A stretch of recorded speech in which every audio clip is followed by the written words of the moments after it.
En efecto, este puede ser un método, una, digamos, aproximación introductoria a la práctica, pero la atención se fortifica, esto es, se eh, refuerza si más bien nos identificamos con la respiración. Aquí la idea es que intentes a la medida de tus posibilidades el ser el acto de respirar. Mientras puedas reforzar esta aproximación, vas a experimentar una, un fortalecimiento de la concentración a través de la práctica de la recolección del respirar. ¿Mm? ¿Entiendes eso? Muy bien. Entonces te haces el respirar, más que observas la respiración. ¿Sí? Ahora tengan en cuenta que naturalmente hay muchas técnicas. Podemos ejecutar prácticas de esta naturaleza desde diferentes ópticas. Por ejemplo, una aproximación es el contar la respiración. ¿Sí? Para algunas personas esto facilita el refinamiento de la atención o de alguna manera hace más sencilla la posibilidad de mantener la cercana y fuerte recolección del objeto que es el flujo de la respiración. Pueden intentarlo si eso se les facilita y entonces la técnica es sencilla. Al inhalar, etiquetan a la inhalación con un número, por ejemplo el número 1. Exhalan, esto es un ciclo de respiración. Al siguiente ciclo vuelven a etiquetar la inhalación con un número 2, ¿verdad? Y así aproximadamente hasta el número 7, ¿sí? Y después vuelven a iniciar el conteo. Para algunas personas esto facilita la introspección, la capacidad de monitorear la integridad de la atención. Pero de nuevo hay cosas a evitar. Por ejemplo, el perder de vista que el contar tan solo pretende acercar al individuo a la recolección de la respiración. Y puede acontecer que fijas tu atención en el conteo como un proceso discursivo en oposición al referente del conteo, que es la respiración en sí misma. Esto hay que evitarlo. Y otra cosa que hay que evitar es que es muy fácil eh, de, que deposites una dimensión superficial de tu atención en el conteo y para cuando te des cuenta hayas perdido la recolección de la respiración y que en realidad estás contando inconscientemente. Ahora, esto se evidencia a menudo precisamente por la frontera del ciclo del conteo. Esto es, si estás contando hasta 7 y de pronto llegaste a 8, pues es claro que ya perdiste la recolección, ¿no? Y bueno, ahí de nuevo, insisto en el hecho de que no debes de enjuiciarte, no debes de construir una especie de juicio, de valoración de tu persona, si esa es la condición. Simplemente vuelves la atención a la respiración.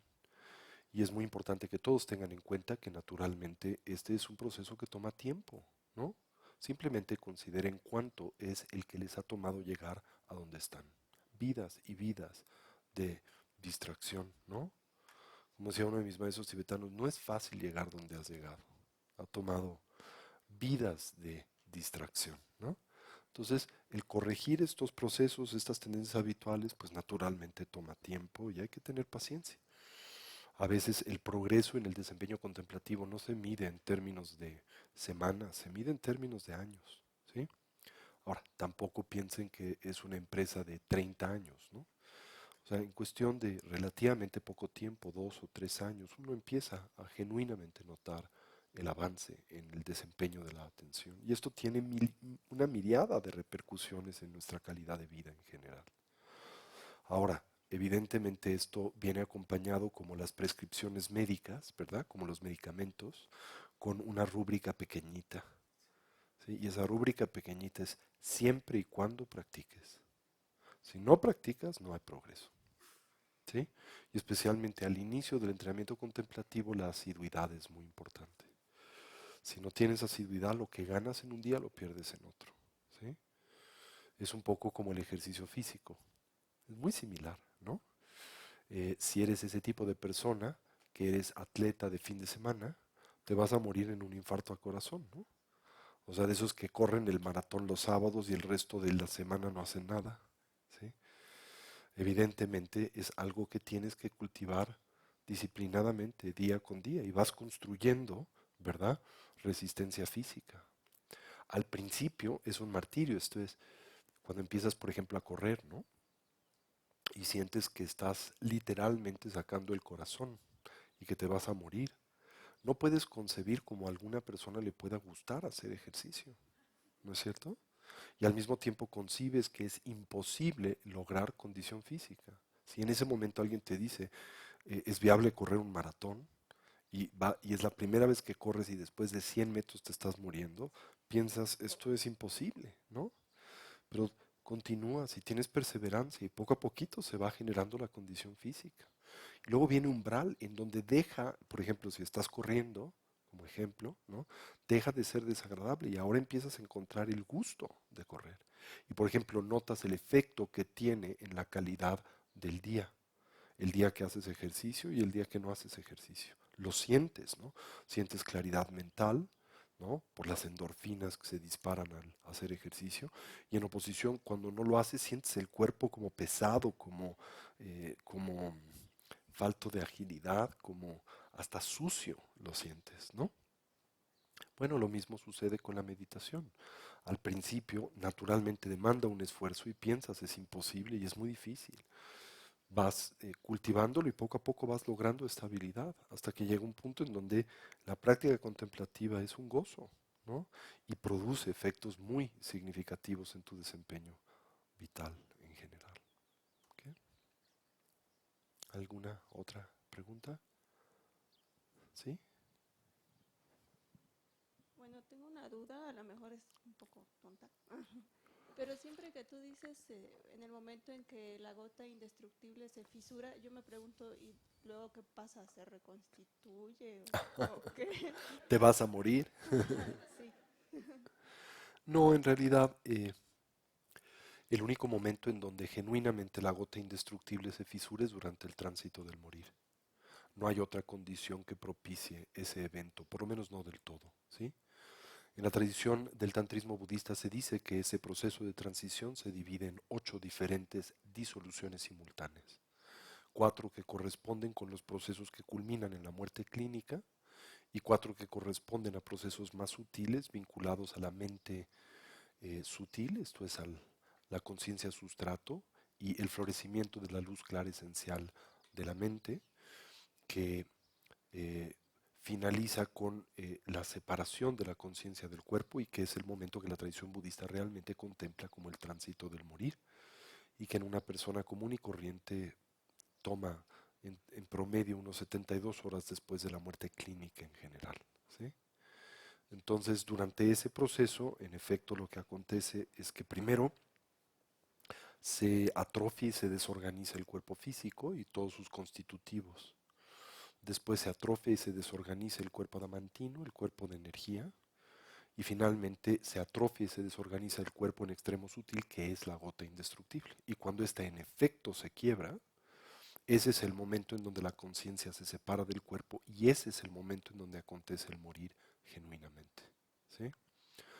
La mayoría de las personas en ese momento se desmayan y permanecen desmayados 3 días aproximadamente y después despiertan en el cuerpo del estado intermedio en el que pueden permanecer desde un instante hasta lo sumo 49 días. Ya cuando a lo sumo 49 días todas las condiciones propicias se organizan para determinar el renacimiento en general.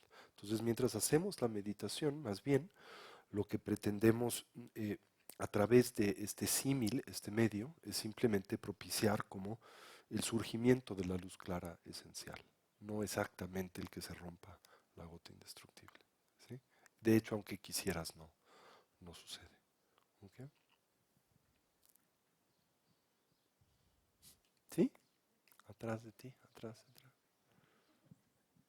Hola, gracias.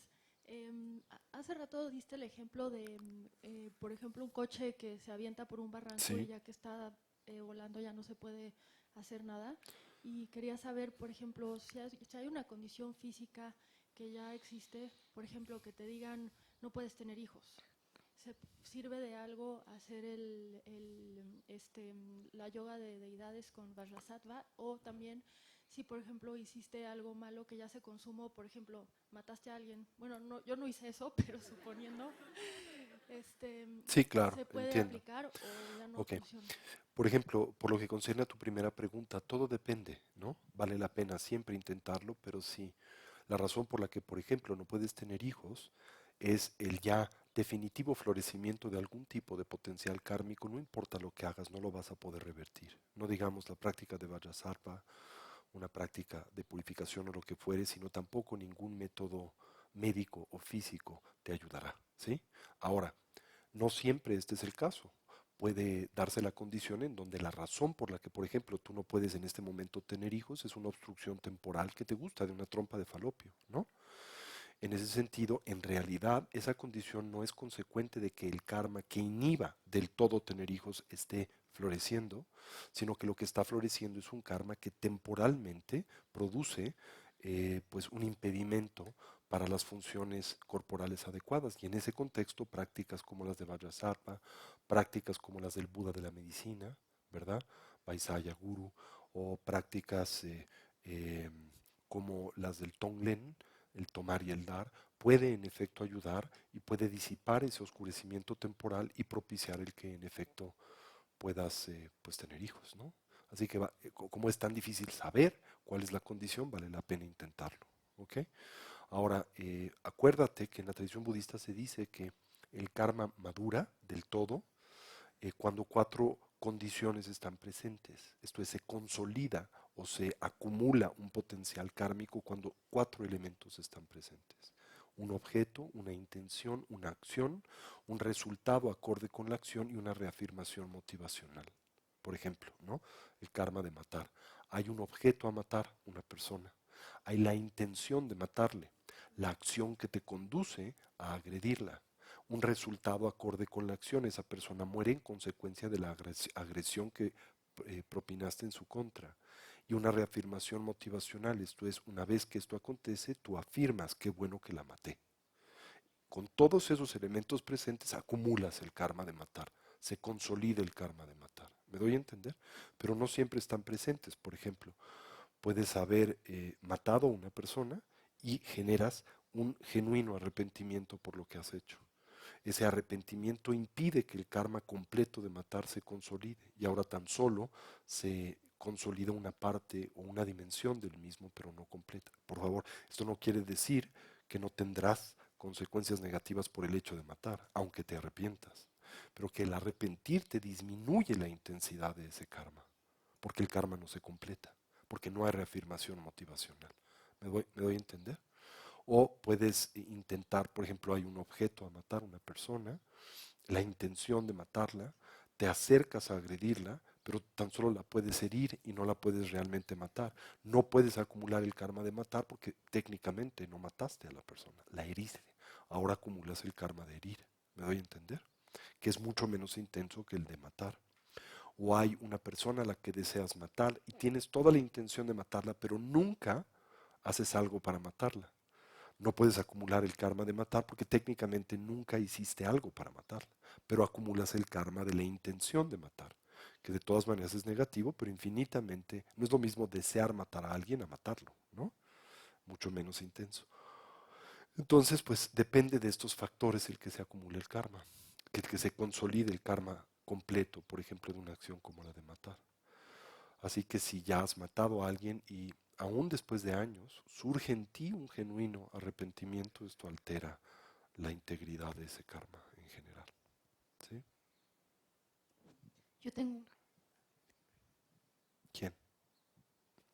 yo tengo una pregunta sobre, es una pregunta un poco rara porque no sé muy bien cómo elaborarla, pero yo tengo algo creo que a veces tengo algo como un efecto en los ojos, pero, pero estoy operada de los ojos. Como ahorita lo tuve, como ver un poco como algo arriba, ¿no? Del límite, por ejemplo, de la montaña azul. O antes tenía algo que se me quitó, pero que veía como en plano, en lugar del volumen. Y yo, no sé, muevo los ojos para ver. Eso se me quitó, me empezó aquí y se me quitó esto de ver en plano, ¿no? Eran solamente unos momentos como si fuera un cuadro, digamos, las cosas en lugar de... Bueno, eso se me quitó.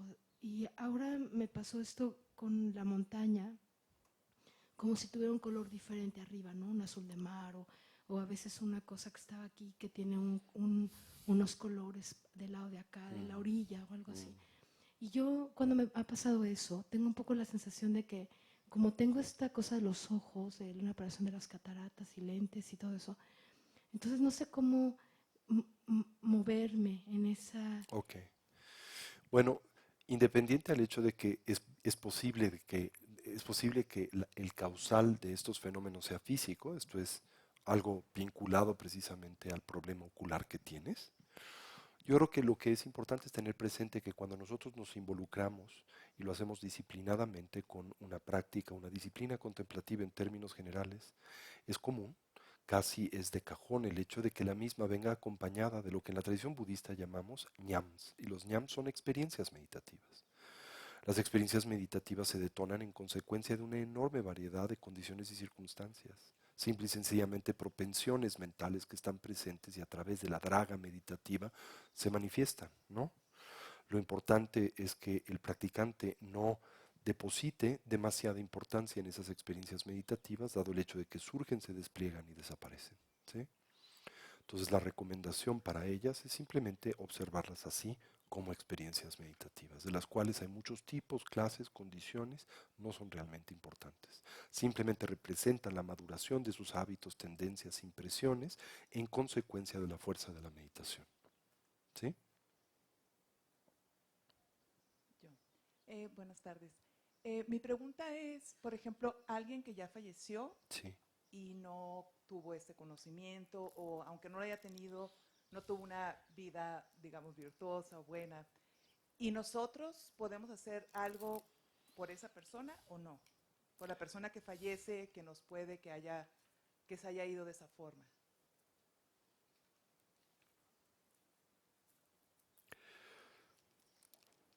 Si tú ejecutas una colección de actividades en un rango particular de tiempo, existe el potencial de que puedas tener una injerencia positiva sobre el proceso del morir, el del renacimiento y la condición de vida futura de esa persona.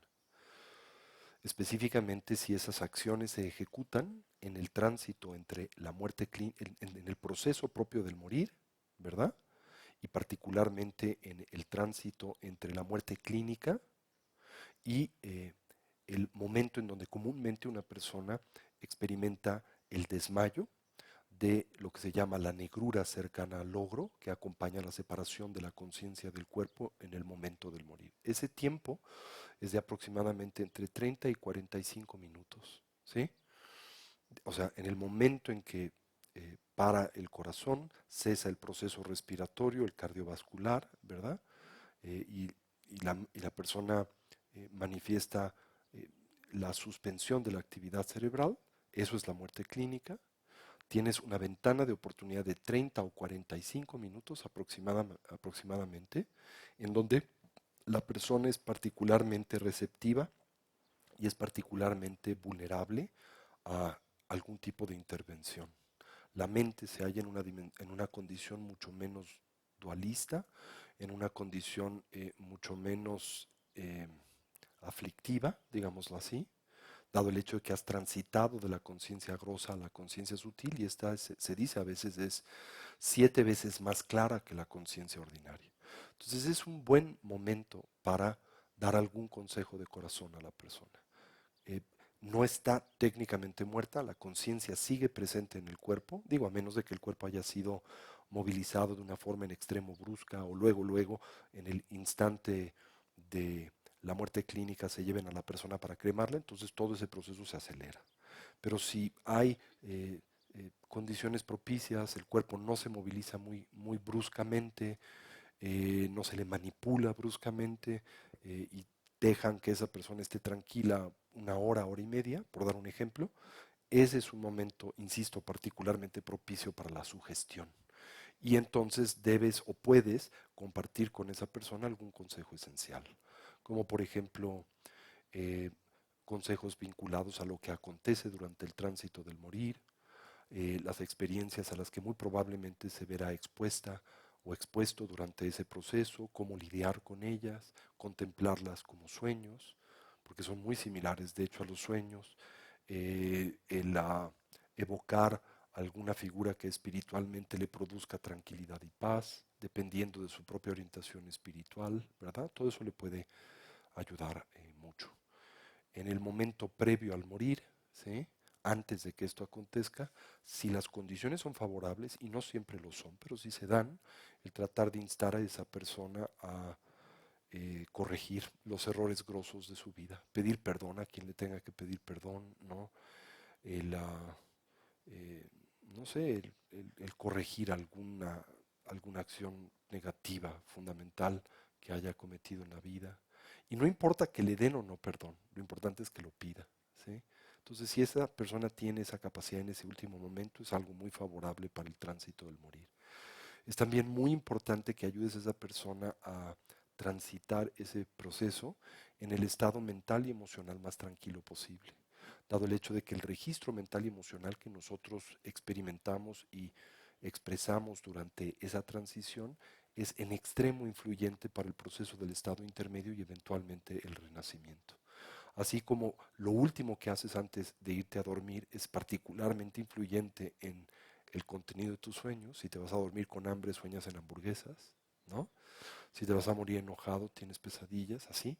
De la misma manera, la continuidad de la conciencia está naturalmente influenciada por la estructura cognitiva que precede a la transición del morir. Especialmente, se dice que ese es el karma más influyente, más que el que has acumulado en toda una vida, es específicamente el que expresas en la transición del morir, en los momentos previos al morir. Y por eso en muchas tradiciones espirituales se cuenta con rituales, por ejemplo en el cristianismo es el de la extrema unción, ¿no? Que en esencia tienen por objetivo tranquilizar a la persona. Y esto tiene un efecto positivo en el tránsito del morir. Eso también puedes ayudarle a hacer a esa persona, ¿no? Y una vez que acontecen estos fenómenos, o sea, cuando pasan esos 45 minutos, bueno, otra cosa que puedes hacer, pero también depende de la persona, es aprovechar esos momentos antes de que la persona muera para exaltar o acelerar eh, el distanciamiento de la persona del mundo que abandona. Esto es, un elemento muy negativo en el tránsito del morir es el aferramiento, el apego a la vida. Entonces, si las condiciones son favorables y la persona lo permite, por ejemplo, es un buen momento para disponer de todo lo que tiene, regalarlo, obsequiarlo, por ejemplo, alguna caridad a nombre de esa persona que genera karma positivo en ese último momento de transición. Claro, si es una persona súper aferrada y de pronto en ese momento le dices que vas a regalar sus cosas, pues lo que vas a generar es mucha angustia, mucha ansiedad, y eso va a ser detrimental para esa persona. Entonces tienes que evaluarlo, si puedes dialogar con esa persona y hacerle ver esto, ¿no? Hay gente que ni siquiera se está muriendo y ni siquiera tiene la madurez para considerar que se está muriendo. No puede ni siquiera oír que se hable de ello y sigue aferrada a la vida. Bueno, en ese caso lo mejor que puedes hacer es acompañar a la persona, darle cariño, tenerle tolerancia, no hay mucho más que puedas hacer. Y una vez que la persona experimenta muerte, ¿verdad? Bueno, digamos, después de los 45 minutos de la muerte clínica se va a desmayar y va a permanecer desmayado sin importar lo que hagas con el cuerpo, lo cremes o lo que fuere, aproximadamente 72 horas, 3 días. Durante ese tiempo no hay nada que puedas hacer. Pero a los 3 días la persona despierta de ese estado, y despierta en un cuerpo mental muy similar al que se tiene en la transición del dormir, un cuerpo de sueño, en el que transite el bardo kármico del devenir, ¿sí? Y durante ese tiempo puedes hacer la práctica del tonglen, la práctica del tomar y el dar, y es de beneficio para la persona. Puede esa energía positiva filtrarse a ella y quizá tranquilizarla durante ese estado, aunque en buena medida lo que ahí acontezca depende del karma y depende de la madurez espiritual de la persona y de la madurez eh, cognitiva que haya obtenido para transitar esa transición, ese estado, ¿no? Y después de cuando la persona ya experimentó renacimiento, a lo sumo 49 días después de la muerte clínica, aunque puede ser mucho antes, lo que puedes hacer es generar buenas intenciones. Y se dice que estas pueden llegar a la persona como una brisa fresca llegaría ahora a nosotros, ¿no? De pronto estás con mucho calor y te llega una brisa fresca y eso te anima. Así sería la energía positiva que a través de plegarias y buenos deseos orientamos a la persona en esa nueva vida. Pero ya es muy poquito lo que puedas hacer una vez que experimente renacimiento. Ahí realmente las estructuras habituales e inerciales del karma toman control. Un piloto automático como muy poderoso. ¿Cómo puedo saber la diferencia entre una impresión de una vida pasada, una impresión mental y recuerdos reales? Es difícil decir, ¿no? Yo creo que es difícil decir. Yo creo que lo importante es que cuando estás haciendo el recuento de ti misma, simplemente trates de ser lo más objetiva posible, metódica en el proceso de la recapitulación, y desde esta perspectiva hagas un esfuerzo por discriminar entre las memorias falsas y las genuinas, ¿no? Pero a veces es difícil distinguir, y en ese caso, bueno, pues si te es difícil distinguir, simplemente interpreta esos eventos como reales y trabaja con ellos, ¿no? Sería la recomendación. Acá también. Sobre la práctica, cuando hacemos shamatha, a algunas personas se nos hace más fácil hacerlo con los ojos abiertos o con los ojos cerrados. Ujú. Para las prácticas tántricas, Se recomienda hacerlo con los ojos abiertos. perfecto. ¿Sí? La razón es simple, porque lo que se busca es que el logro que obtienes a través del ejercicio meditativo sea uno que con facilidad puedas integrar al periodo post-meditativo. ¿Sí? Como un ejemplo, no es como te topas con un problema y dices, a ver, espérame, ¿no? Sino como que la idea es que puedas en ese momento integrar el logro que estás desarrollando a través de la meditación. ¿Sí? Y en particular cuando trabajamos con la visualización, que es la herramienta primaria de la tradición, bueno, del Tantra con forma, ¿no? El estado de generación. Eh, Curiosamente, al hacerlo puede parecer contrario a su experiencia, pero el mantener los ojos abiertos facilita la visualización, ¿sí? Y le da más estabilidad que tenerlos cerrados. Gracias. Pero no es una encomienda a fuerza, esto es, si los tienes cerrados y te funciona, llégale, lo que te funcione. ¿Okay?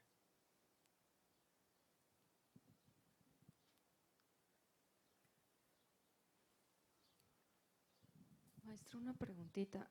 Cada que cerramos un ciclo de purificación, parte de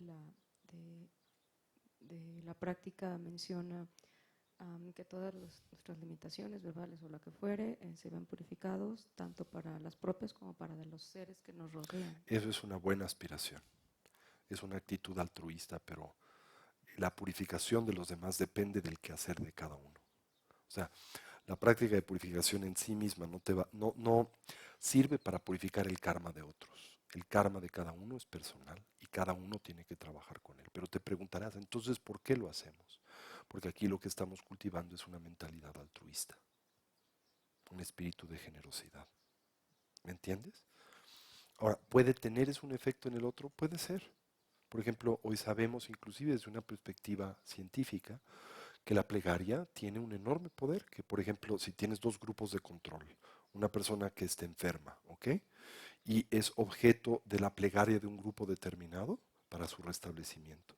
Y esa misma persona que no es sujeto a la plegaria, que la capacidad de recuperación de la persona sujeta a la plegaria se incrementa significativamente. Hay evidencia científica al respecto. Y eso lo entendemos desde una perspectiva muy sencilla. La mente genera, o sea, el entorno mental es físico también, ¿no? La mente genera cierto tipo de energía electromagnética, que en efecto puede proyectarse a otra persona. Y nosotros somos seres electromagnéticos, así que al vernos sujetos a esa energía, al impacto de la energía de los buenos deseos, de las plegarias o inclusive de la meditación, eso nos puede afectar favorablemente. ¿Sí? Pero no lo suficiente para contrarrestar lo que es nuestra impresión kármica fundamental. Eso sí depende de nosotros. ¿Okay? Ahora, también depende de tu capacidad contemplativa, ¿no? Esto es cuando tú, por ejemplo, generas buenos deseos o tienes a una persona en mente, pero tu mente todavía es muy disfuncional. Esto es, un instante se concentra y otro instante está volando por otro lado y otro instante se está durmiendo, pues naturalmente la fuerza con la que comunicas esa intención es muy limitada. Ahora, contrarresta esto o contrástalo con una persona que ha logrado el shamatha, alguien que puede mantener unipuntualmente la atención en el objeto de interés por 24 horas consecutivamente sin siquiera la presencia de ninguno de los 5 venenos. Una mente de esa naturaleza es increíblemente poderosa, es como un rayo láser. Entonces, daba un ejemplo el otro día.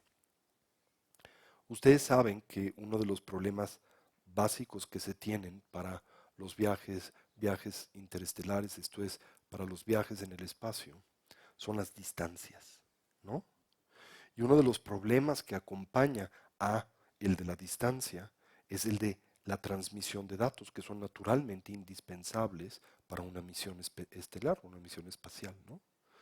Entonces, esto es algo con lo que los científicos han tenido que contender recurrentemente. Por ejemplo, si tú mandas una sonda a Marte, ¿sí? El problema es con el tipo de tecnología que tenemos ahora, tarda mucho tiempo el envío de mensajes a Marte. Puede tardar, pues no sé, 40 minutos el llegar un mensaje desde el control de la misión a el explorador en Marte, ¿verdad? Y por eso estos exploradores caminan como gallo gallina, ¿no? Dan un pasito y se paran hasta que rebotan la instrucción a Mission Control y después les mandan la instrucción y siguen caminando, ¿no? Y la razón es porque hemos usado para este tipo de comunicación señales radiales ordinarias. Entonces, las señales radiales se extienden de esta manera y entonces su fuerza se diluye, ¿verdad? Pero en los últimos años, es algo relativamente reciente, empiezan los americanos y las agencias espaciales, pero es una tecnología americana, a ensayar una nueva aproximación. Y lo que hacen es meten el comunicado, los datos que desean comunicar, en un rayo láser. Entonces disparan un rayo láser que es un rayo de luz increíblemente concentrado, paralelo, a diferencia de las ondas de radio que se disipan. Esta es una muy concentrada, ¿no? Y dentro del rayo láser eh, insertan, ¿no? Digamos, la señal radial o el mensaje o los datos que desean transmitir, ¿no? Entonces recientemente probaron esto en la estación espacial. Con muchísimo éxito disparan este láser, lo codifican con los datos que desean comunicar, las antenas de la estación espacial captan el rayo láser y pueden obtener hasta de cuenta en cuestión de un segundo una cantidad de datos monumental, algo así como 30 terabytes de información por segundo, ¿sí? Lo que antes hubiera tomado horas para recibir, como cuando tenías la conexión de internet por teléfono, que todo se bajaba súper lento, y ahora la tienes de alta definición, ¿no? Y por cable óptico y es casi instantáneo. Bueno, es una muy buena metáfora de una mente ordinaria y de una mente que tiene shamatha, ¿sí? Entonces la mente ordinaria es como la que envía las señales a Sinfu, ¿no? Pero la mente que tiene shamatha las envía como en un rayo láser. Y por lo tanto el potencial que tienen de producir un efecto es infinitamente mayor. Entonces no es lo mismo el que tu abuelita haga buenos deseos por ti, aunque esté muy bien intencionada, a que una persona que tiene shamatha haga buenos deseos por ti, ¿sí? Por eso es común en las tradiciones culturales budistas acudir a personas que sabemos tienen genuinos logros contemplativos y les pedimos que hagan buenos deseos por nosotros, ¿sí? Porque sabemos que tienen un efecto genuino y no por una razón mágica, sino por este razonamiento en particular. Okay.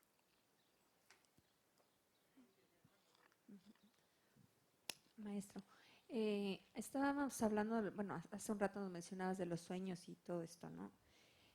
Yo nunca me acuerdo lo que sueño, pero me acuerdo claramente, tuve un accidente automovilístico y me acuerdo perfectamente Todo lo que sucedió. aconteció. Casi Claro. hasta el olor, no, pero aparte lo que pasaba mientras el carro volcaba, Claro. lo que yo pensaba, las cosas que veía, por momentos de que el coche sacaba chispas cuando estaba en el piso dando vueltas, pero después, bueno, me acuerdo, hasta se me enchina el cuero.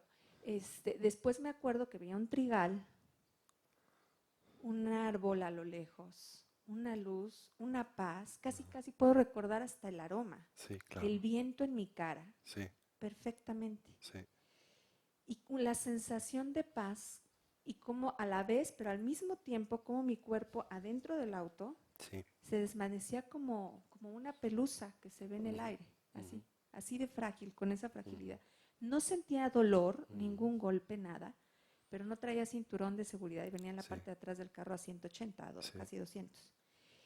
Y veía cómo mi cuerpo se hacía, ¿no? Sí. Pero no me pasó nada, Así es. absolutamente nada. Me acuerdo nada más que cuando desperté, tomé aire, y esto lo asocié porque vi una película y esto le pasó a la chica. Tomé aire profundo, como una bocanada cuando sales de una alberca que ya te estás ahogando. Tomé el aire y me acuerdo una sensación, no sé cómo describirla. Y abrí los ojos, pero no veía. Y me acuerdo que le pregunté a las 2 personas que venían en el coche que si estaban bien. Me dijeron que sí, salimos gateando, yo no me pude ni siquiera levantar. No podía levantar, pero no me pasó nada. Sí. ¿Qué pasa Bueno, con esto? ahí lo que tuviste son dos diferentes experiencias. Una que naturalmente acompaña a traumas de esta naturaleza. Les comentaba hace un momento cómo el cuerpo a menudo no sabe a lo que se ve expuesto. Si tú te avientas por una montaña rusa, él mismo interpreta que te vas a morir. Lo mismo sucede cuando te avientas del bungee, ¿no? Y cuando transitas por un accidente, naturalmente el cuerpo se prepara para la transición del morir y se prepara a través de manifestar las diferentes disoluciones, los procesos naturales, digamos, de atrofiamiento o de desacoplamiento de la conciencia del cuerpo que acompañan a ese proceso de transición en general, ¿no? Entonces, en esencia lo que sucede es que en nanosegundos, ¿verdad? Tú experimentas el atrofiamiento de la conciencia grosa y la manifestación de la conciencia sutil, ¿sí? Y al manifestarse la conciencia sutil, la misma lo hace dotada de una infinita mayor atención que la conciencia grosa, dado el hecho de que no opera con base al referente corporal, no tiene que transmitir o operar teniendo como filtro el propio cuerpo, ¿no? Entonces se dice que esa conciencia es 7 veces más lúcida que la conciencia ordinaria. Entonces en ese momento, durante ese trance, surge esa conciencia. Y esa es la que tiene este tipo de atención extraordinariamente concentrada de todo lo que sucede, ¿no?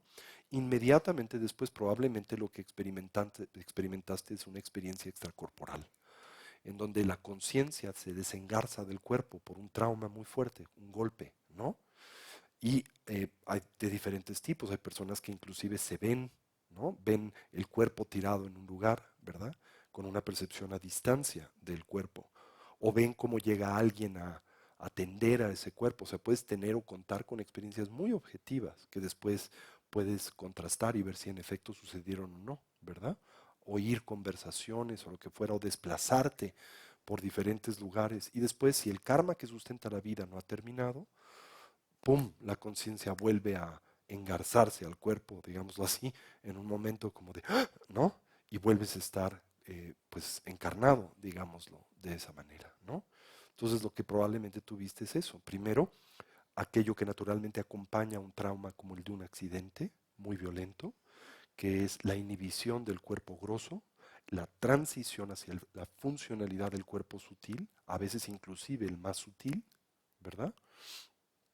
En ese contexto, la transición entre un estado de conciencia muy disfuncional, carente de atención a uno particularmente lúcido, y en consecuencia del trauma, dotado de atención exaltada, es un estado exaltado de atención, y después una experiencia extracorporal. ¿Sí? Eso es lo que te aconteció. Cuando yo era jovencito, tendría unos 20 años, bueno, tuve varias experiencias de esta naturaleza. Cuando era chiquito, tendría unos 9 años, estaba estudiando en el Canadá y mis compañeritos estaban jugando en una montaña, tomaban unos cojines de sus cuartos y los usaban como trineos, se desplomaban, ¿no?, por la montaña mientras intentaban dirigir estos cojines. Y yo nunca fui así, como dijéramos, muy ágil, muy hábil, ¿no? Y entonces pues traté de imitarlos, tomé mi colchón, me desplomé por la montaña, pero no pude controlar al colchón. Y para cuando me di cuenta tenía un árbol justo enfrente de mí, iba pues a toda velocidad y me impacté directamente con el árbol. Al impactarme directamente con el árbol, automáticamente tuve una experiencia extracorporal. De hecho, una experiencia cercana a la muerte. Y entonces me di cuenta en una presencia no personal, ¿no? Como mi cuerpo yacía inerte, ¿verdad? Y corrían a recogerlo y a subirlo corrían para traer una, ¿cómo se llama? Una camilla, ¿verdad? Y las personas ahí estaban como pidiéndome, no estaba respirando, entonces me estaban haciendo como resucitación y pidiéndome que respirara, mientras yo veía todo esto con tremenda precisión y claridad, ¿no? Y esa fue la primera vez que vi a mi maestro tibetano. ¿Sí? Apareció como una forma luminosa enfrente de mí y me dijo, no es tiempo todavía, ¿no? Y entonces sentí un jalón muy brusco de vuelta a mi cuerpo, ¿no? Y en ese momento empecé a respirar de nueva vez. Y esa figura que vi me tomó, bueno, pasaron muchísimos años y en 1985, bajo la recomendación de mi primer maestro tibetano, Trungpa Rinpoche, viajé al valle de Katmandú y visité al que era un pues lama muy cercano a Trungpa Rinpoche, el venerable Tulku Ugyen Rinpoche. La biografía de él se llama Esplendor Iridiscente. Hemos publicado la biografía de su vida. Fue uno de los grandes maestros de su generación. Y lo fui a visitar a su ermita que estaba en las montañas de Katmandú, ¿sí? Como a unos 3.000 metros, no, como 3.500 metros sobre el nivel del mar. Y me acuerdo muy bien cuando llegué a su ermita, que era una ermita muy pequeñita, ¿no? Y me recibió. En el instante en que lo vi, dije, este es el hombre de mis sueños, de aquel entonces, de ese momento cuando tuve esa experiencia cercana al morir, ¿no? ¿Mande? No, yo lo vi, lo reconocí, dije, esta es la persona de mis sueños. Y él, que era una persona excepcional, ¿no? Yo creo que intuyó lo que estaba diciendo y dijo, sí, ha pasado mucho tiempo para que nos reencontremos de nueva vez, ¿no? Y bueno, hicimos una relación de vida maravillosa, ¿no? Él, siempre digo, fue el amor de mi vida, ese viejo maravilloso, ¿no? Sí, tu preocupación por el otro, por supuesto, naturalmente. Claro, sí. Y sí, no lo dudo. Y luego, cuando ya estaba viviendo en Asia, en Nepal, en aquel entonces pues no había telecomunicaciones, era un país muy primitivo. Y cuando me tenía que comunicar a casa, tenía que ir hasta la oficina central de correos, donde había un teléfono donde podías hacer llamadas intercontinentales. Y entonces yo tendría como unos 18 años, 19 años, y entonces era una tarde, más o menos como por ahí de las 7 de la noche, ese momento en donde casi ya no hay luz, pero todavía hay luz, y entonces las cosas como que pierden nitidez, acababa de llover, y entonces toda la calle estaba como brillante, ¿no? Y yo recién salía de un empoderamiento que había dado Dilgo Khyentse Rinpoche, uno de los grandes lamas tibetanos de su generación, y estaba en un estado mental muy particular, ¿no? Como en un estado como ausente de conceptualización, ¿no? Entonces me acuerdo de llegar a ese lugar, estaba la oficina de correos enfrente, tenía que cruzar la calle, ¿no? Y volteé a ver a un lado y volteé a ver al otro lado y no vi nada, pero había muchos destellos de luz, ¿no? Tomé un paso para cruzar la calle y entonces una motocicleta me atropelló. Y salté, ¿verdad? Y recuerdo porque se exaltó mi atención ver cómo volaban mis lentes, ¿no? Como en cámara lenta. Y me acuerdo todavía de decir, pero no hay donde me haga otros lentes si se rompen mis lentes, ¿no? Todavía lo pensé, ¿no? Mientras yo caía en el suelo y caían mis lentes, entonces cayeron mis lentes y me acuerdo perfectamente bien cómo botaban, ¿no? Y se asentaron. Y de pronto volteé mi vista y vi un camión llegando a ese punto y dije, no pensé me iba a atropellar, sino pensé, va a aplastar mis lentes, no tengo que recuperar mis lentes lo antes posible, ¿no? Eh, todo en ese momento y de pronto, súbitamente, todo estalló en luz, como si todo se convirtiera en luz incandescente, ¿no? Y fue mi primer atisbo de la luz clara esencial. Una condición de la conciencia en donde cesa la descripción que tienes del mundo y por lo tanto el mundo aparece tal cual es, luminoso. Entonces todos los seres son orbes de luz y caminan como huevos luminosos, ¿no? Me acuerdo estar tirado en la calle, pero viendo esto con azoro increíble, ¿no? Y riéndome internamente y diciendo, that's it, eso es de lo que me han estado hablando, ¿no? Y después pues lo perdí, ¡pum! Me volví a incorporar, me levanté y estaba sangrando por todos lados. Y me acuerdo que me alarmé porque había muchísima sangre, ¿no? Y entonces me dije, pues tengo que ir al hospital, ¿no? Y entonces conocí a una clínica que estaba por ahí, me llevé todavía como en shock a la clínica. Y llego a la clínica y había, bueno, es que no pueden imaginar, había cadáveres tirados en la sangre embarrada en las paredes. Digo, es un país súper pobre y primitivo, ¿no? Entonces me acuerdo que me siento para pedirle al médico que me atienda y el médico me dice, primero tenemos que ponerte anestesia para suturarte, para coserte, ¿no? Y tenía una como cubeta de metal con agua sucia en donde estaban estas hipodérmicas de los 50 y me acuerdo de decir, no, no me puedo dejar que me haga esto porque igual me infecta de algo horrible. Entonces todavía sangrando y medio en shock, dije, no, espéreme, voy a comprar una hipodérmica, una jeringa desechable, ¿no? Entonces como en un estado alterado de conciencia, todavía fui, compré la hipodérmica, la trajo y me pone el anestésico.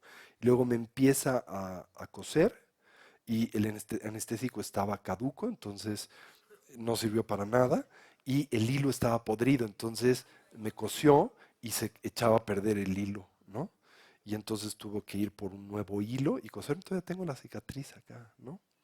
Entonces esa fue mi primera introducción a la luz clara de la mente. Así que pasa con eventos de esta naturaleza. Me atropelló una motocicleta. No, el camión pasó encima de mí. Sí, esa suerte de que era un camión alto y venía muy cerca, entonces no le dio tiempo de frenar, pero pasó sobre mi persona en lugar de en mi persona, ¿no? Y los lentes sobrevivieron. Pude recoger mis lentes, pero me acuerdo de mi preocupación de decir, no voy a poderme hacer otro par de lentes, ¿no? Aquí no hay donde me haga un par de lentes. Y esa era mi preocupación.